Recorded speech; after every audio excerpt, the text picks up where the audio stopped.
Xornada de derrotas na primeira futgal. Só a Unión puido vencer no seu encontro e pechar a fin de semana en postos de promoción de ascenso. A fin de semana non deixou un balance positivo na primeira futgal. No grupo 5, os equipos da comarca non puderon sumar a Gas Unión, que conseguiu un importante triunfo ao superar con contundencia o Caldas, o Abanqueiro caeu ante o Cordeiro e o Valiño co Flavia. No grupo 2, a Esteirana non levanta a cabeza e encadea 3 derrotas seguidas despois de ser superado polo Camariñas. Os de Asados asaltaron o terceiro posto do grupo ao impoñerse ao Caldas e logo do tropezo do Campo Lameiro. O Municipal de Vilas acolleu este encontro que os locais encarrilaron dentro dos primeiros minutos.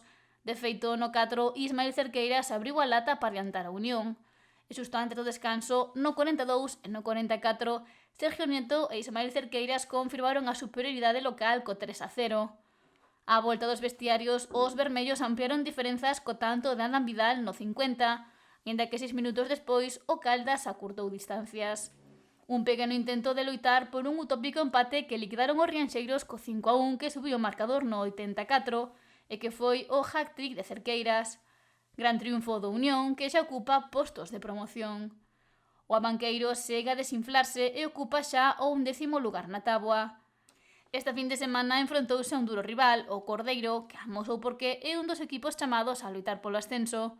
Apenas comezou o encontro cando os visitantes deron o primeiro golpe para poñerse por diante. Os boirenses intentaron sen éxito poñer as táboas e no 32 o Cordeiro empleou a súa renda. Apenas houbo cambios tras o paso por vestiarios e os visitantes seguiron dominando, ampliando a súa renda ata o 4-0 con goles no 47 e no 76.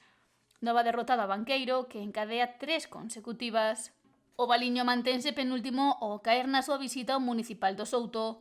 Os de Cabo de Cruz plantaron cara ao Flavia durante case 40 minutos, momento no que os locais conseguiron superar a defensa visitante para poñerse por diante, 1-0 co que se consumiron os primeiros 45 minutos. No 53, os locais quedaronse cun xogador menos pola expulsión por dobre amarela de Adrián Iglesias, pero o Valiño non puido facer efectiva a súa superioridade numérica. De feito, nos minutos finais, no engadido, o Flavia meteu o gol da tranquilidade para deixar os 3 puntos na casa. Derrota do Valiño, que non se move do descenso. E a Esteirana segue en caída libre e sumou a súa terceira derrota consecutiva.